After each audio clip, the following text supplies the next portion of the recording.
Jangan lupa klik berlangganan, suka dan bagikan. Rezeki biadillah ikhwah sekalian. Rezeki biadillah. Allah bukakan rezeki.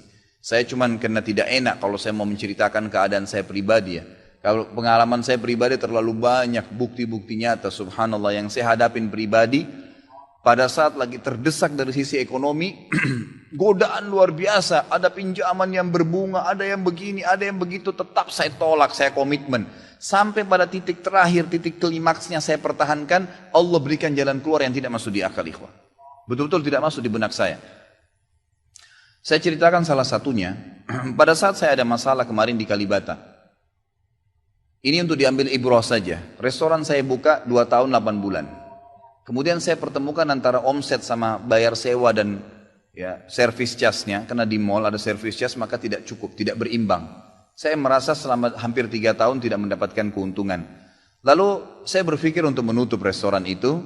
Dan pada saat itu subhanallah saya berpikir restoran ini sudah saya tutup aja deh. Saya jual aja. Mungkin dengan kesibukan dakwah, beberapa ikhwah juga yang saya amanahkan di situ sudah ada yang satu yang sudah niat mau kuliah, udah nggak bisa lagi lanjut. Saya bilang oke lah baik. Saya 3 bulan vakum, nggak bisa bergerak sama sekali. Pada saat itu subhanallah 1 rupiah pun ikhwah saya nggak punya duit. Allah jadi saksi saya bingung waktu itu bagaimana caranya untuk mencari jalan keluar nih. Jual restoran pun akan dilelang dalam kondisi murah. Restoran itu sudah besar asetnya. Ini gimana caranya saya nggak punya duit. Mindahin ke tempat lain butuh uang untuk sewa. Gitu kan, membuka lagi butuh uang yang baru untuk membayar sewa yang tertunggak, gitu kan. Tidak dibongkar juga akan dibongkar paksa. Nah, ini kalau ada waktu tentu sampai waktu tentu, kalau tidak ini akan dibongkar paksa. Subhanallah, godaan luar biasa. Ada yang masuk saya tidak tahu dari mana, SMS masuk ke HP saya, pinjaman dengan bunga yang ringan 250 juta sampai 750 juta terus dari banyak perbankan saya nggak tahu tiba-tiba masuk. Saya tidak pernah iyakan, selalu. Gitu kan. Saya cuma berusaha ikhtiar berdoa sama Allah, tawarin kepada orang kalau ada yang mau punya saham dengan saya. Subhanallah, pas titik klimaks 3 bulan kemarin, 3 bulan tutup ya sementara, dan saya sudah berpikir mau jual pun sempat saya tawarkan belum ada yang beli. Saya tiap hari saja berdoa. Di masjid ini saya kedatangan seseorang. Jemaah pengajian saya, bukan jemaah pengajian sebenarnya. Dia rutin mengikuti ceramah kita ya yang diupload di YouTube dan tinggal di Paris. Orang Indonesia, orang kita tapi tinggal di sana. Datang selama ini dia selalu kalau saya punya program gali sumur diikut. Ada program kemarin badal haji ditipin uangnya. Selalu program sosial diikutin sama dia. Subhanallah pada saat lagi dia bilang sama saya SMS, Ustadz saya mau ke Jakarta, saya ingin hadir pengajian Ustadz langsung. Saya bilang baiklah kalau gitu silahkan fadhal. Selesai pengajian kita waktu itu selesai jam 9 malam kurang lebih seperti jam-jam seperti ini. Lalu kemudian dia datang sebelah saya belum pernah lihat orangnya. Lalu dia salaman sama saya, dia bilang, Ustadz saya Pak John Firdaus, dia bilang sama saya gitu. Terus saya bilang, oh iya Pak, saya belum paham nih. Dia bilang, saya yang dari Paris Ustadz. Oh antum, terus salaman lah, ngobrol-ngobrol. Sampai ke mobil gitu kan. Saya sempat kasih dia beberapa buku yang biasa saya bawa di mobil. Ini akhi mungkin antum bisa baca-baca di sana sama keluarga dan seterusnya. Sebelum berpisah, dia bilang sama saya, Ustadz saya sempat bawa teman ke Kalibata. Kok saya mau ajak makan tutup tempatnya Ustaz? Oh iya ceritanya ada tunggakan pembayaran yang belum saya bayar dari sewanya karena tidak cukup antara omset penjualan dengan ini. Oh gitu Ustaz iya. Kira-kira butuh berapa biaya? Saya bilang mungkin saya butuh sekitar 250 juta untuk memutar kembali restoran ini. Karena butuh ada tunggakan 168 dan saya harus dengan biaya operasional sekitar 250 juta.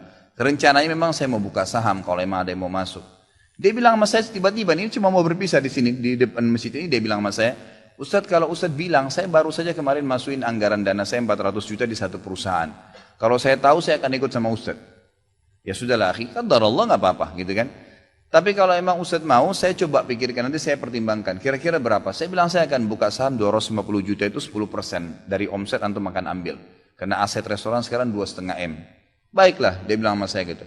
Saya pulang ke Paris ini hari Senin saya berangkat.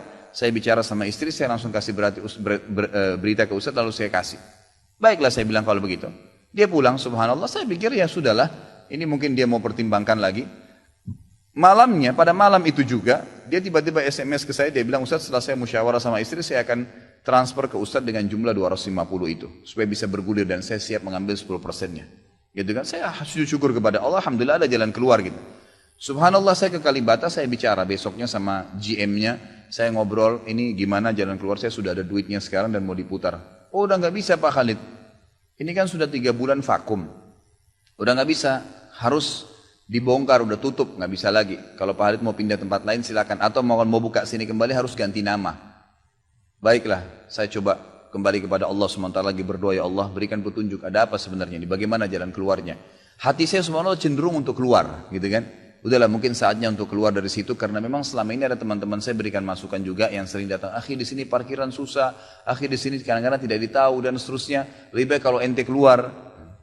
Saya tiba-tiba berpikir mungkin saya keluar deh, saya iseng aja di condet saya mutar-mutar, coba deh saya cari ruko, mungkin ada, dengan 250 juta daripada saya bayar ke Kalibata, mendingan saya sewa ruko, mungkin bisa sewa 2 tahun, ya, mungkin 75 juta, 100 juta per tahun, saya bisa dapat 2 tahun, lalu saya coba gulirkan lagi. Dengan izin Allah, di depan rumah, di Jalan Raya Condet itu dekat rumah orang tua saya, ada 1 ruko, 2 ruko disambung, 3 tingkat, dan ruko itu bekas travel haji umroh, gitu kan. Pas dipasang spanduknya disewa, dikontrakin, gitu kan. Saya langsung tanya, saya telepon, setelah saya tinjau beberapa lokasi, kemudian saya tanya telepon.